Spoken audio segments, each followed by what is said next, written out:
उन्होंने मेरे इस्लाम को देखा है, उन्होंने आपके इस्लाम को देखा है। आज जो इस्लाम की तरफ उंगली उठाता है उसका जिम्मेदार मैं हूँ कि मैंने अपना किरदार ऐसा बनाया है कि दुनिया मेरे इस्लाम को देखकर उंगली उठाने को मजबूर हो गई। अगर वाकई में मुसलमान होता तो इस्लाम तो वो दरख्त है जिसकी तरफ कोई कभी उंगली उठा ही नहीं जा सकती। इस्लाम तो वो पौधा है, इस्लाम तो वो दरख्त है जिसकी जानिब जो नजर उंगली उठाता है अगर समझ लेता है कि इस्लाम क्या है तो वो इस्लाम के अंदर दाखिल हो जाता है। एक जमाना था कि एक मुसलमान का चेहरा देखकर, एक आलिम रब्बानी का चेहरा देखकर गैर ईमान वाला कलमा पढ़ लेता था।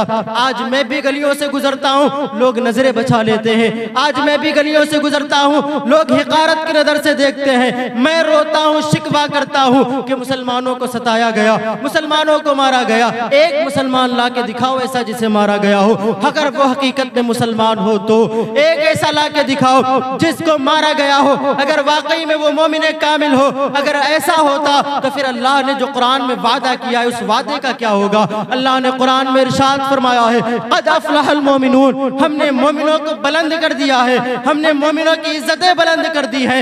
एक सुल्तान सलाहुद्दीन अय्यूबी थे, तने तनहा मशरिक से लेकर मगरिब तक, शिमाल से लेकर जुनूब तक पूरी दुनिया का गैर मुस्लिम सुल्तान सलाहुद्दीन अय्यूबी का दुश्मन था और हर इंसान आपको मारने के लिए तैयार था।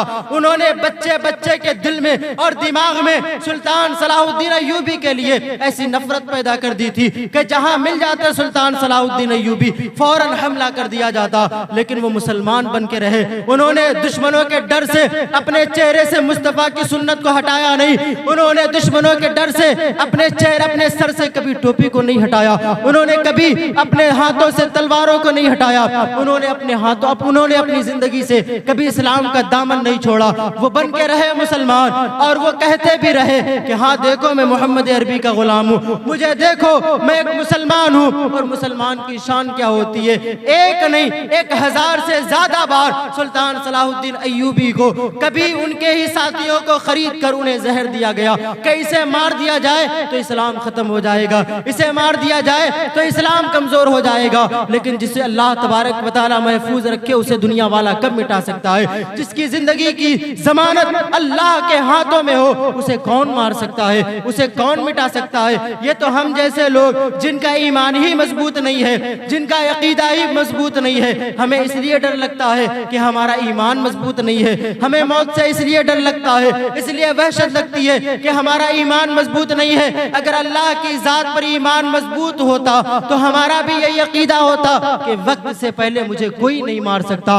वक्त से पहले मेरी इज्जत को कोई मुझसे छीन नहीं सकता, वक्त से पहले मुझे कोई दुनिया में बदनाम नहीं कर सकता, क्योंकि सारी चीजों का मालिक अल्लाह है। क्या अल्लाह है, कुलिल्लाहुम्मा मालिकल मुल्क तुतिल मुल्का मन तशाउ व तंज़िउल मुल्का मिम्मन तशाउ व तुदिल्लु मन तशाउ व तुइज़्ज़ु मन तशाउ बियदिकल खैर इन्नल्लाह अला कुल्ली शैइन क़दीर। इज्जत और जिल्लत का बादशाह अल्लाह तबारक व तआला है, मौत और जिंदगी का मालिक अल्लाह तबारक व तआला है।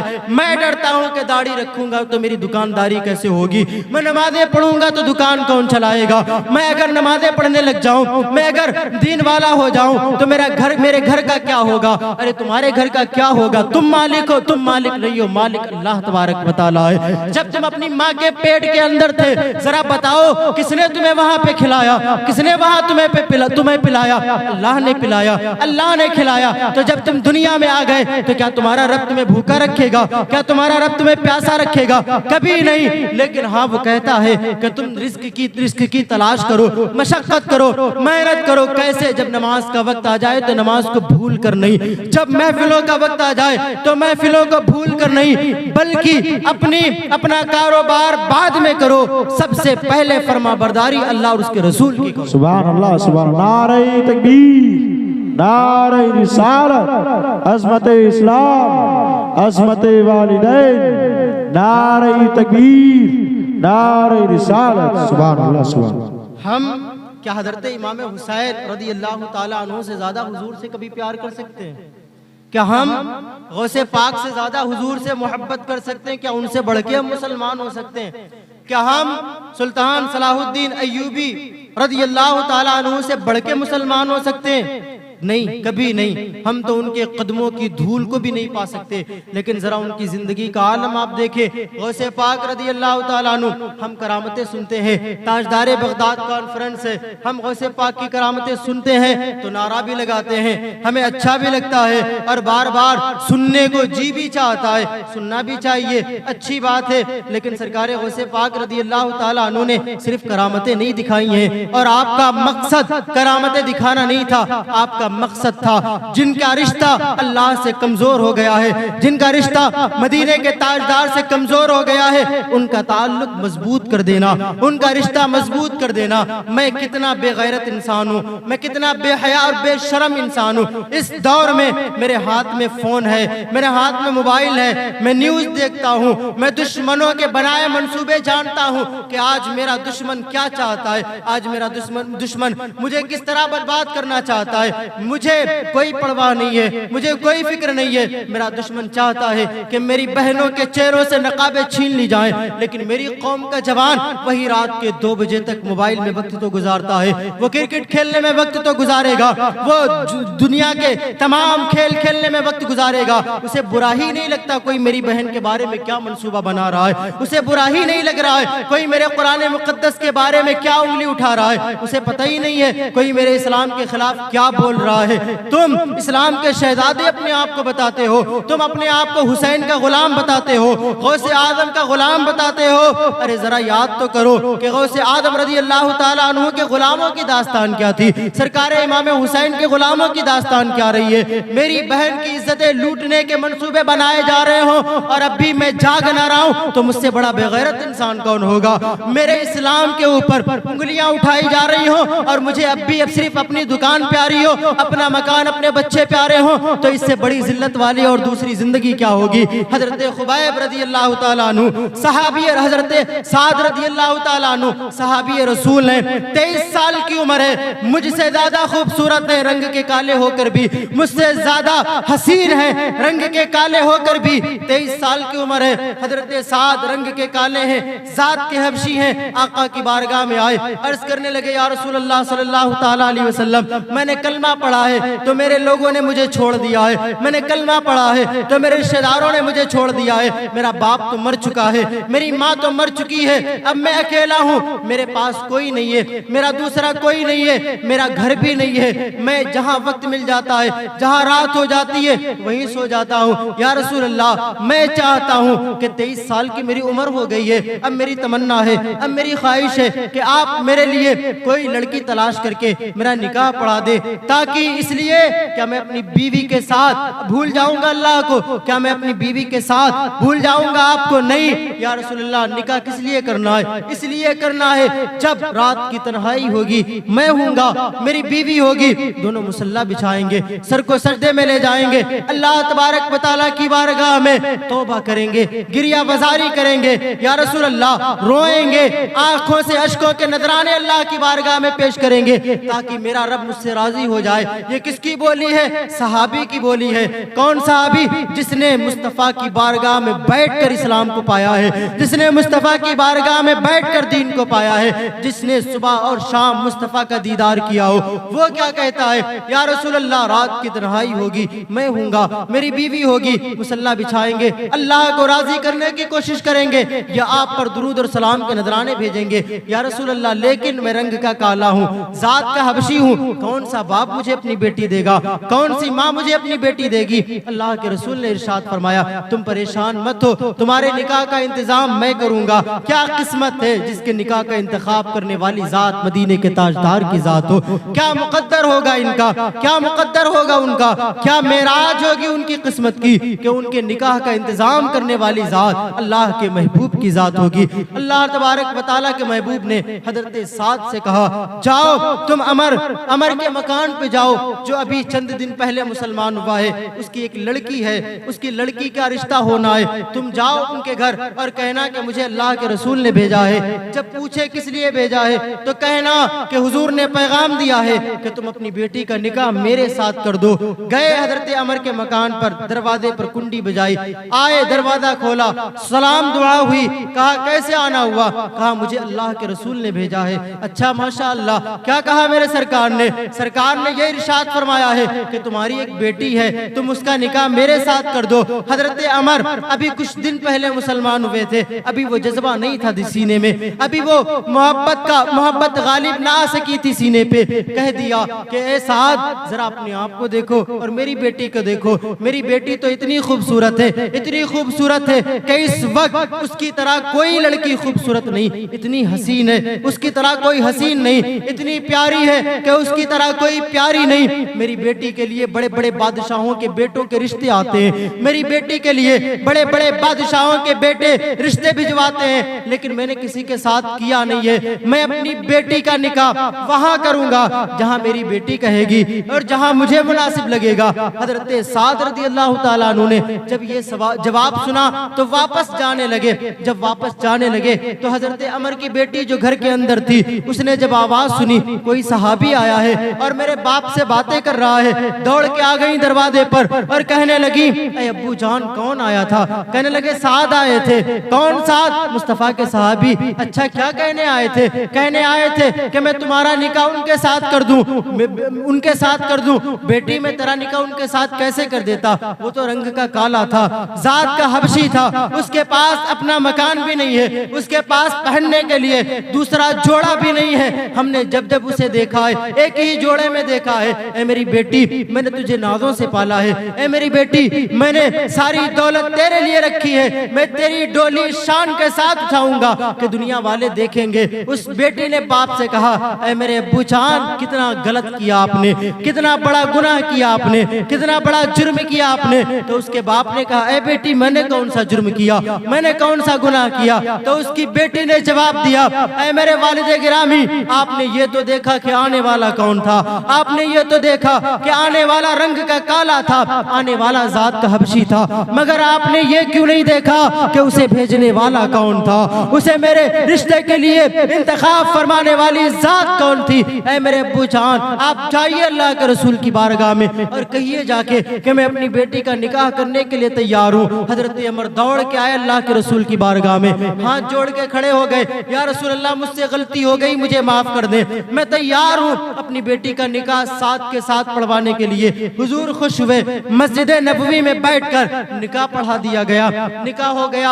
अब हजरत साद रज़ी अल्लाह ताला अन्हु को मकान की भी जरूरत थी, अब हजरत साद रज़ी अल्लाह ताला अन्हु को घर की भी जरूरत थी। उनके पास अपना कोई घर न था, उनके पास रहने के लिए अपनी कोई जगह न थी। हुजूर सहाबा बैठे थे, हुजूर ने इरशाद फरमाया सहाबा से, तुम में से कोई ऐसा है जिसके पास 2 मकान हो, एक मकान साद को दे दे। जरा देखो इस्लाम क्या है, ये इस्लाम नहीं है जिसे हम आप समझ के बैठे हैं। हम तो अपने भाई की दुकान पे कब्जा करना चाहते हैं, हम तो अपने भाई के घर पे कब्जा करना चाहते हैं, उसके बावजूद भी हम अपने आप को मुसलमान कहते हैं। कितना बड़ा जुर्म है, कितनी गलत बात है। एक मुसलमान की ये शान हो ही नहीं सकती और एक मुसलमान के जहन में ऐसी सोच कभी पैदा हो ही नहीं सकती। वो सोच जो उसके दीन के खिलाफ हो, वो सोच जो उसके रसूल की बातों के खिलाफ हो, वो सोच कभी एक मुसलमान की सोच हो ही नहीं सकती। सहाबा से अर्ज किया अल्लाह के रसूल ने, है कोई ऐसा जो साद को अपना मकान दे दे? एक सहाबी खड़े हुए,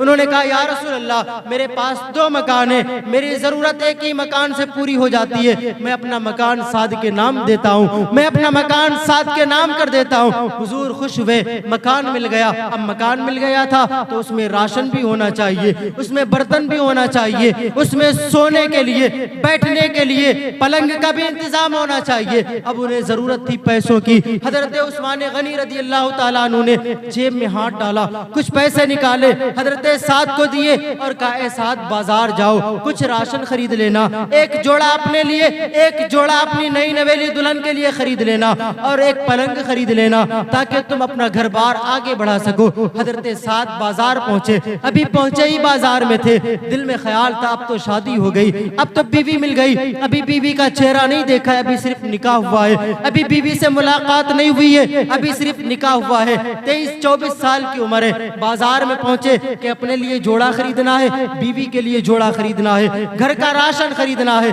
बाजार में पहुंचे ही थे कि एक मनादी आवाज देने वाला बाजार से गुजरा और कहता हुआ गुजरा कि अल्लाह के रसूल की तरफ से ऐलान हुआ है कि मुसलमान जंग के लिए जमा हो जाएं, मुसलमान जंग में जाने के लिए जमा हो जाएं, क्योंकि अचानक काफिरों ने हमला कर दिया है, है। अचानक काफिरों ने ललकार दिया है हजरत साद रज़ी अल्लाह ताला अन्हु। अब जरा गौर से सुनना कि एक मुसलमान की जिंदगी कैसी होती है और एक मुसलमान का ईमान कैसा होता है। मेरे रब की आवाज़ है, यानी मुअज्जिन 5 वक्त हमें और आपको पुकार पुकार कर कहता है हय्या अलस सलाह हय्या अलल फलाह। वो जबान तो मुअज्जिन की होती है लेकिन बोली परवरदिगार की होती है। वो जबान तो अजान देने वाले मस्जिद के इमाम की होती है लेकिन वो अल्फाज अल्लाह तबारक व तआला के हैं। वो अल्लाह कह रहा होता है ऐ मेरे बंदे आजा मेरी बारगाह में, ऐ मेरे बंदे आजा मेरी बारगाह में सर को झुकाने के लिए। फिर हम किस तरह अल्लाह तबारक व तआला की बातों की तौहीन कर रहे होते हैं, हम किस तरह अजान की बेहुरमती कर रहे होते हैं। आज अगर हारन उतार दिए जाएं, मुझे बड़ा गुस्सा आता है कि ऐसी हुकूमत आ गई है कि उसने मस्जिदों से हारन उतार दिए। उसे अजान से तकलीफ है, अगर उसे अजान से तकलीफ है, तुमने कितना अजान का एहतराम किया है, तुमने कितनी अजान को इज्जत दी है, तुमने कितना अजान का ख्याल रखा है। तुम भी तो वही हो ना, अजान होती रहती है तुम बातें करते रहते हो, अजान होती रहती है तुम्हारे घर में टीवियां चलती रहती हैं, अजान होती रहती है तुम्हारे घर में गाने बजते रहते हैं। तब तुम्हें शर्म नहीं आती कि मैं अपने हाथ से खुद अपने दीन को कमजोर कर रहा हूँ। आज जो दुश्मन दीन को कमजोर करने की कोशिश कर रहा है, इसे बढ़ावा देने वाला कौन है? मैं और आप हूँ। इसे बढ़ावा और इन्हें ताकतवर बनाने वाला कौन है? मैं और आप हूँ। इन्होंने सिर्फ सोचा था कि मैं मुसलमानों को किस तरह कमजोर करूँ। इन्होंने एक चीज छोड़ी थी मुसलमानों के दरमियान, अगर ये चीज मुसलमान ने पकड़ ली तो मुसलमान खुद ब खुद तबाह हो जाएंगे। किसी जंग की जरूरत नहीं पड़ेगी, इनको किसी तकरीर की जरूरत नहीं पड़ेगी। ये बर्बाद हो जाएंगे अपने ईमान से, ये तबाह हो जाएंगे अपने ईमान से, ईमानदारी से। आप आज देखो, हर घर को देखो, आज आप हर घर को देखो, पूरा महिला छान कर देखो, आपको वो घर बहुत कम मिलेगा जिस घर में मुस्तफा की सीरत रोज पढ़ी जाती हो, कुरान रोज पढ़ा जाता हो। लेकिन ऐसा हर घर मिलेगा जिस घर में गाने रोज बजाए जाते होंगे, जिस घर में फिल्में रोज देखी जाती होंगी, जिस घर में जो काम इस्लाम ने मना किया है वो रोज होता होगा।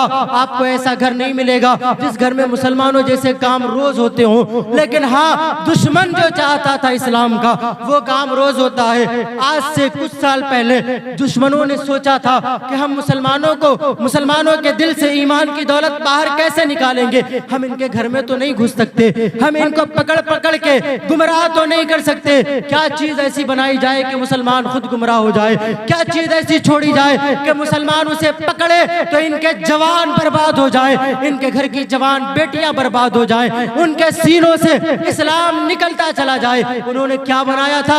उन्होंने पर्दे बनाए थे, उन्होंने टीवियां बनाई थी, उन्होंने फिल्मों के स्टूडियो बनाए थे। कैसे स्टूडियो? वो फिल्में बनाई, उन्होंने वो तमाशे बनाए, उन्होंने वो ड्रामे बनाए कि इन्हें छोड़ा जाएगा। अब ये मुसलमानों के घर में हम तो नहीं जाएंगे लेकिन मेरी बनाई हुई टीवी चली जाएगी। मुसलमान के घर में हमारी तहरीक तो नहीं घुस पाएगी लेकिन हमारा बनाया हुआ मंसूबा पहुंच जाएगा। अब बाप भी बेगैरत बन के देखेगा, माँ भी बेगैरत बन के देखेगी, भाई भी बेगैरत बन के देखेगा, बेटी भी बेगैरत बन के देखेगी। क्या देखेगी? जब पर्दा चलाया जाएगा, टीवी खोला जाएगा तो उस पर क्या नजर आएगा? कभी औरतों के नंगे जिस्म नजर आएंगे, कभी इस तरह के करतूत और कारनामे नजर आएंगे जिन्हें एक हयादार जानवर भी देख ले तो शर्मा जाए। लेकिन भाई भी पड़ोस में बैठा होगा, बाप भी पास में बैठा होगा, उसकी बीवी टीवी देख रही होगी, उसकी बेटियां, उसकी बहनें टीवी देख रही होंगी और उसकी गैरत जागने का नाम नहीं ले रही होगी। और वो बनाया हुआ काम किसका था? वो इस्लाम के दुश्मन का था कि मैं खुद तो इनके घर में नहीं घुस सकता लेकिन अपनी बनाई हुई टीवी इनके घर में घुसा दूंगा, अपनी बनाई हुई फिल्में इनके घर में घुसा दूंगा।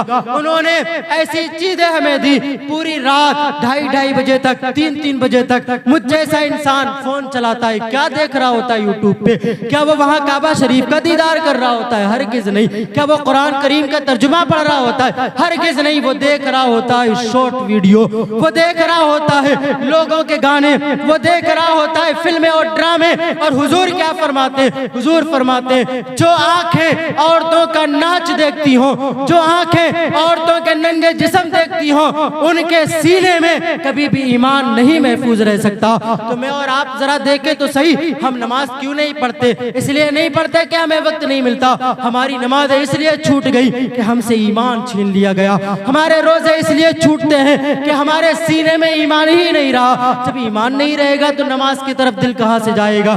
जब ईमान ही नहीं रहेगा तो कहां से मन करेगा कि कुरान खोल कर देखे?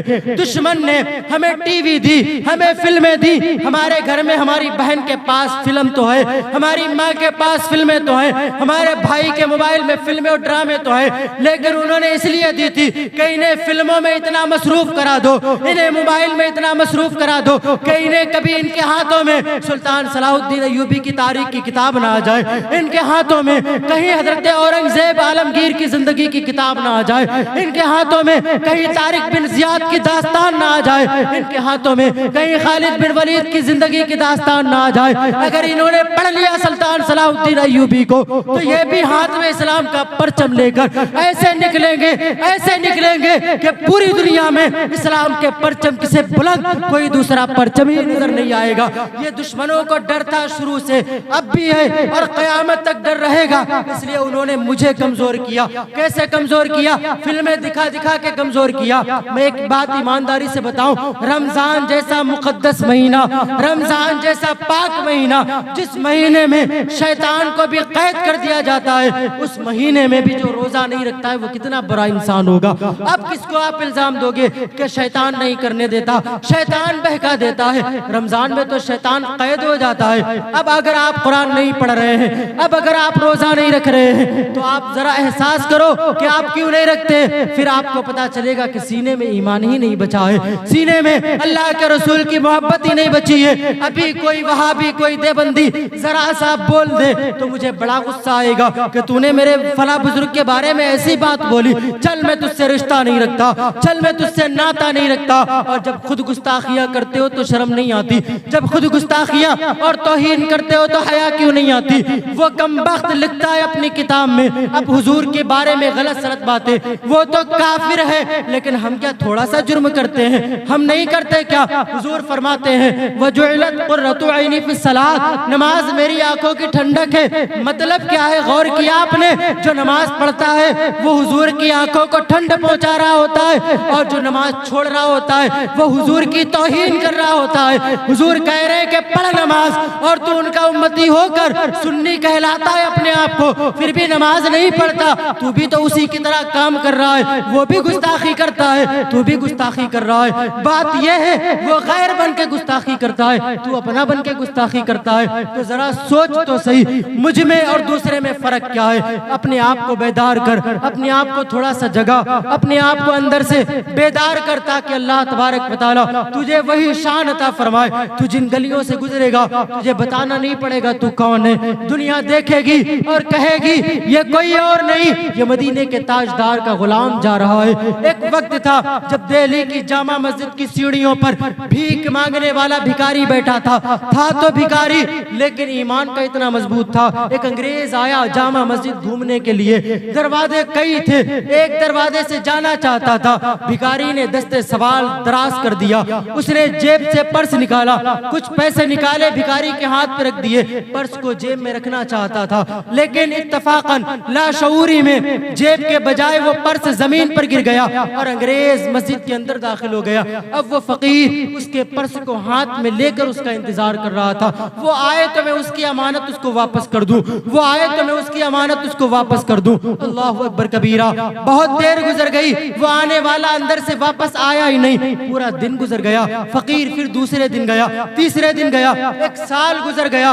एक साल तक उसने किसी की अमानत को इतना संभाल के रखा कि उसे खोलकर भी नहीं देखा कि इसके अंदर क्या है। एक साल के बाद दोबारा वही अंग्रेज जामा मस्जिद आता है। जब जा रहा होता है वो भिखारी, भीख मांगने वाला पहचान लेता है ये वही है जिसका पर्स एक साल पहले यहाँ पे रह गया था।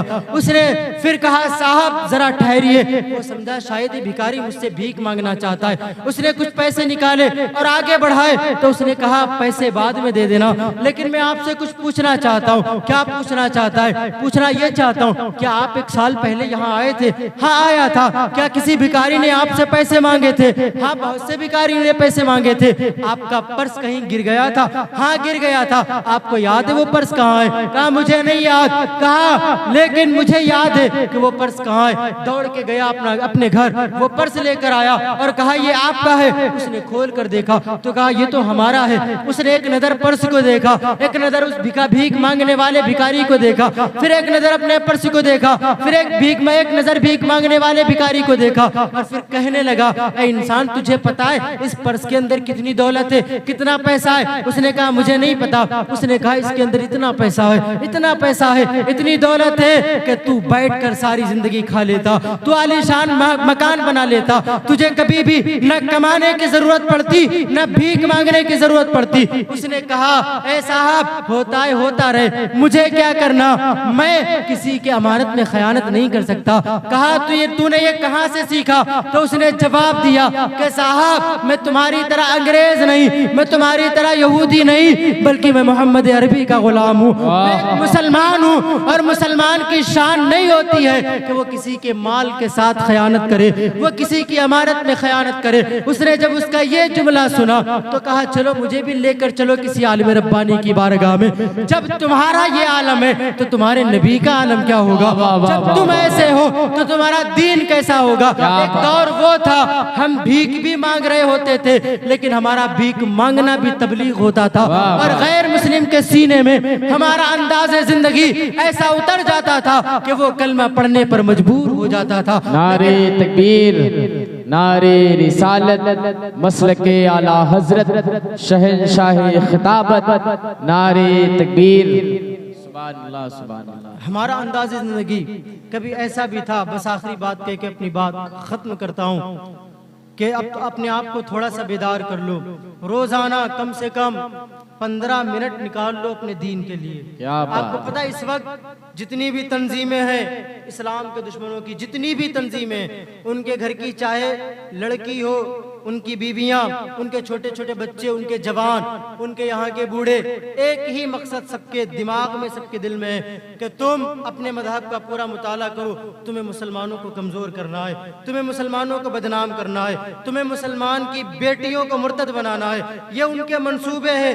बच्चा बच्चा तुम्हारा मुखालिफ है, बच्चा बच्चा तुम्हारे दीन का मुखालिफ है। अगर इस वक्त आपकी जिम्मेदारी क्या है? आपकी जिम्मेदारी ये, आप मेरी जिम्मेदारी मत लो, आप किसी की जिम्मेदारी मत लो, मैं भी कोई दीन का ठेकेदार नहीं हूँ, सिर्फ अपने अपने घर की जिम्मेदारी ले लो, सिर्फ अपने अपने घर को अच्छा बनाने की कोशिश कर लो।